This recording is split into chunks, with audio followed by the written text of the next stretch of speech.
Today we're going to prepare a delicious meal for dinner tonight.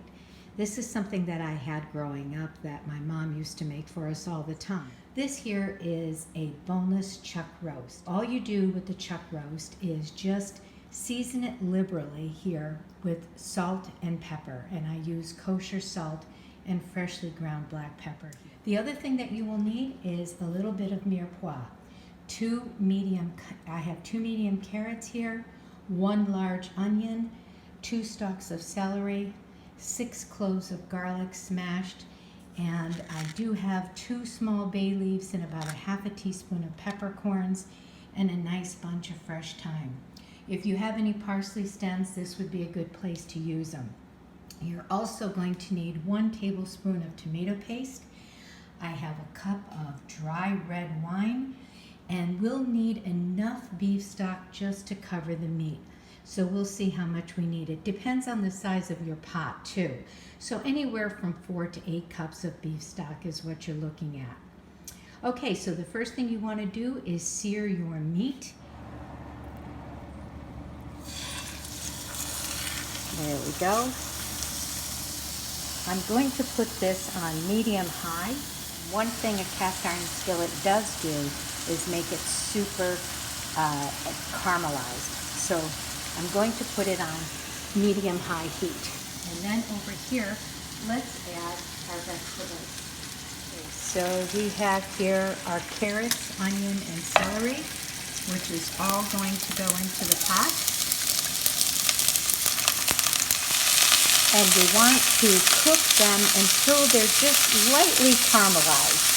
This will take about 7 minutes. And I have this on medium-high heat as well. So this is a good time to add our garlic, 6 cloves, smashed the garlic.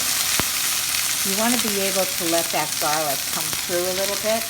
So I have here 1 tablespoon of tomato paste. And you do want to cook the tomato paste a little bit, at least for a couple of minutes. Now what you want to do is add your red wine and reduce that. In the meantime, let's work on removing the beef, which looks great. Let's just set it down onto a plate here. Well, I think you can see this is totally reduced. It looks more like a syrup, which is what we were looking for. And now we can add our beautiful bunch of fresh thyme, bay leaf, and some peppercorn. Now let's add our meat to the pot. Push that piece down in there. And now let's add enough broth to just cover the meat.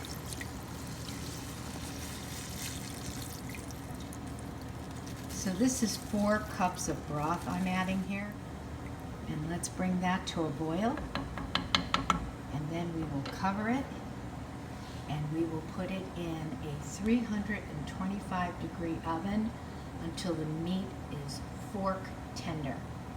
It'll take anywhere from 2 to 3 hours depending on your oven. Check it after the first hour. If it is boiling too hard, drop your oven to 300 degrees. Let's check to see if our broth has come to a boil, and it has. Okay, so this is definitely ready for the oven. Put your cover on, and let's get it in the oven. So we're getting ready to plate our delicious dinner. I made some mashed potatoes with Yukon Gold potatoes and garlic cloves. And these are the carrots we always did at the restaurant, also with garlic and fresh thyme. And then our beautiful piece of beef. So here's the meat. And I thickened the sauce with beurre manier, which is butter and flour. You can either use a slurry of cornstarch and water, or you can also use potato starch. So here we go. I thickened it, but you don't have to. You can even keep it just as a broth if you wanted to, just like a stew. Here's to a very nice old-fashioned supper. Have a wonderful time. Enjoy making it. It's delicious. See you again soon.